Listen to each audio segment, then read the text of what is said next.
It's fucking insulting, all this talk about how these people feel inside. Since when has America given a fuck how any of us feel inside?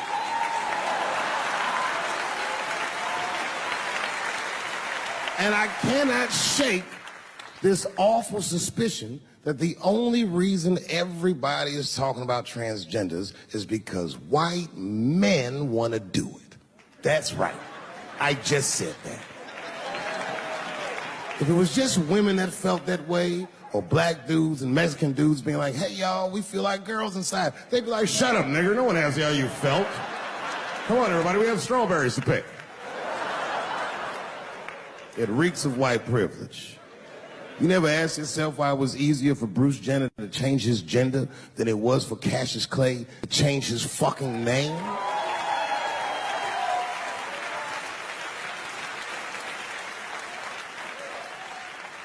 And if I were to be brutally honest, the only reason I ever been mad at the transgender community is because I was at these niggas for 6 songs straight. I had no idea. And then the lights came up and I saw them knuckles. I said, oh no! And everybody was laughing at me. Hi, world star. I said, why didn't you say anything?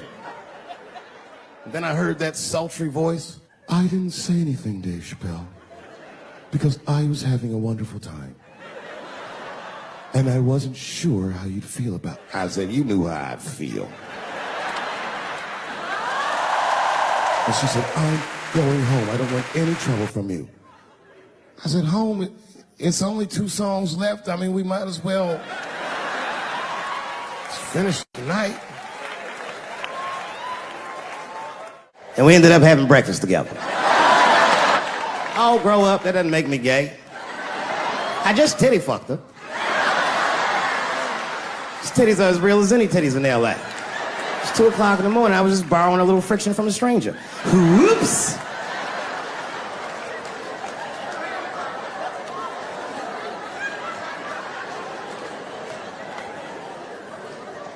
It's the madness of youth. It's the types of mistakes that a man makes when he's young. I wouldn't even know that it's necessarily a mistake. It was a wild night out. But I don't do it like that anymore. I'm old. I'm 44 now. Hey. It's the first time in my life I've ever, started to physically feel my age. It's tough, man. You know how I know I'm getting old? This is embarrassing, but I was in my hotel room.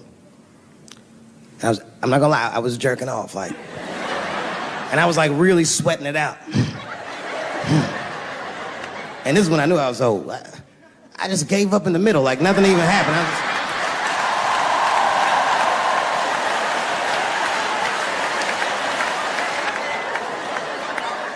I don't like looking at my dick anymore. My dick looks distinguished. It's old, an old looking dick. It's got salt and pepper hair all around it. My dick looks like Morgan Freeman in the 90s. Without the dots.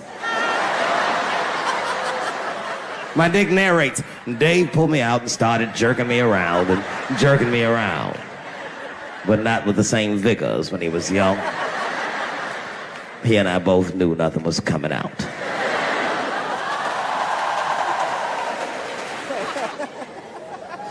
I see my age in my children.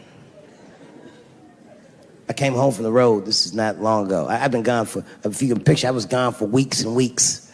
And when I came back, nobody was home. Now, one person in my family thought that maybe I'd like to see them when I got back. They knew when I was coming back, but they just weren't home. And that shit was a wake-up call. You know, when my kids were little and the tour bus would pull up to the house, these motherfuckers would spill out. Dad is home, hooray! And they'd hug me and kiss me, and then as the years went on, they'd get less interested. Hey, everybody, look, it's Mr. Promises back from the road. The house, that's some cold shit. And I went into my oldest son's room. I was like, hello, hello? He was gone. And I'd never done this to him before, but for some reason I just did it. I just looked through his shit. just to see who this motherfucker was becoming. And I found these notebooks, and I started going through the notebooks, and it was all this wonderful poetry in them, written in his handwriting. I didn't even know this nigga wrote poems. And then I looked through his drawers, and I opened up his middle drawer, and I found his rolling paper. And I looked down at them papers like, oh, that's where that poetry's coming from.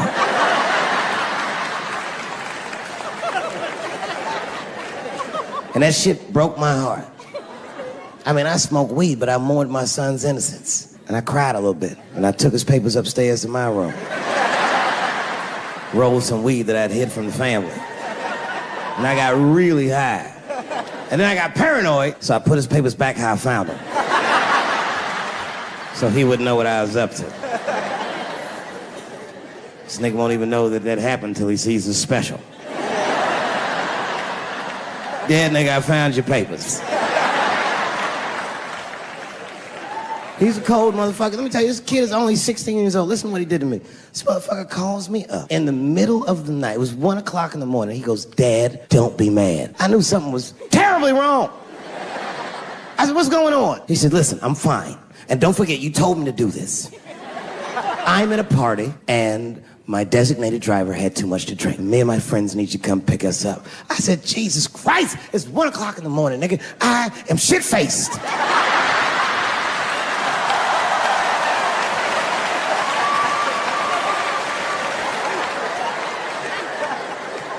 But I figured, fuck, it's better me than some kid.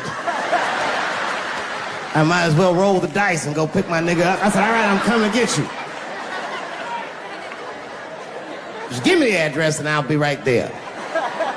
And then he gave me the address and I was shocked. I said, son, you are not gonna believe this, but I'm at the same party, nigga.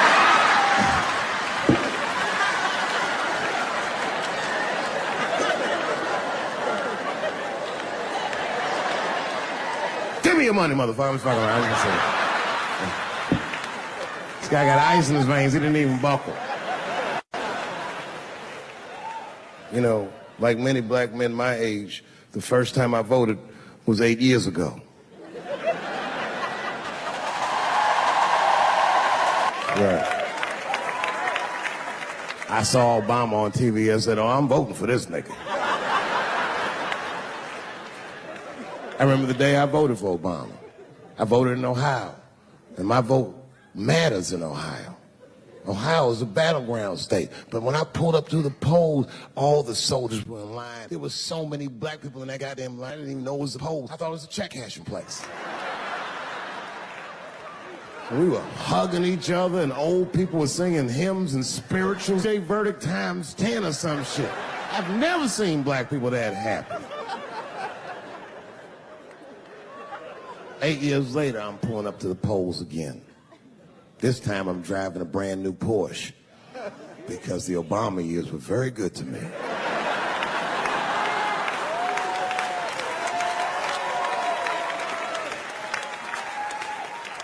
I was early voting, and when I parked my car, I figured out something that it would take the rest of the country another week to figure out.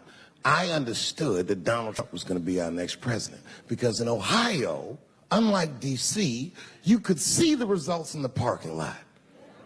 Saw these goddamn pickup trucks and tractors and shit.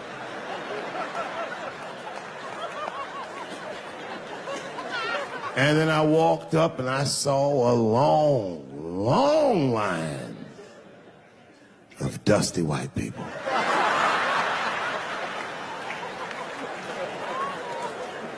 Yes, ladies and gentlemen, these were the poor whites. And I must tell you, I've never had a problem with white people ever in my life. But full disclosure, we've gotten a lot of trouble out of them. And I've never seen so many of them up close. I looked them right in their coal-smeared faces. And to my surprise, you know what I didn't see? I didn't see one deplorable face in that group. I saw some angry faces and some determined faces, but they felt like decent folk. No, they did. In fact, I'm not even lying, and I didn't sound fucked up, but I felt sorry for him. I know the game now. I know that rich white people call poor white people trash. And the only reason I know that is because I made so much money last year, the rich whites told me they say it at a cocktail party.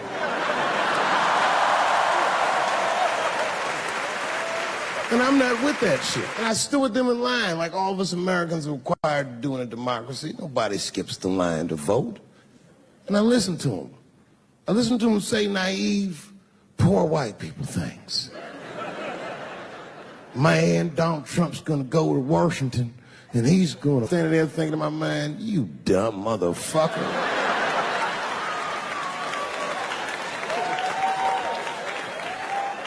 You are poor. He's fighting for me.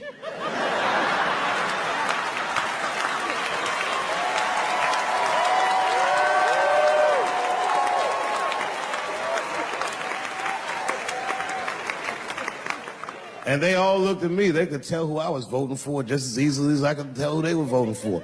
But do you guys know what we all had in common? Not one of us, not a single one of us, looked like we felt good about what we had to do in that booth. We were just doing our goddamn duty. Yes, I voted for Hillary Clinton. Of course I did. I voted for her because I liked what she said vastly better than I liked what he said. But to be honest with you, at that point, that shit was like watching Darth Vader do the I Have a Dream speech. That bitch is mean as hell. She'd already Karate Kid swept Bernie Sanders' legs from underneath him. Boy, it was hard voting for that shit.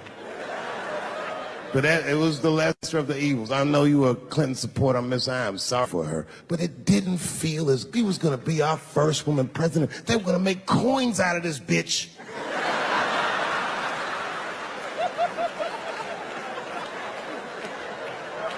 And somehow she just missed the dunk. Of course she should have beat him. Of course she should have beat him. You know what voting for her felt like? It was bittersweet. It felt like I was lucky enough to eat Halle Berry's pussy.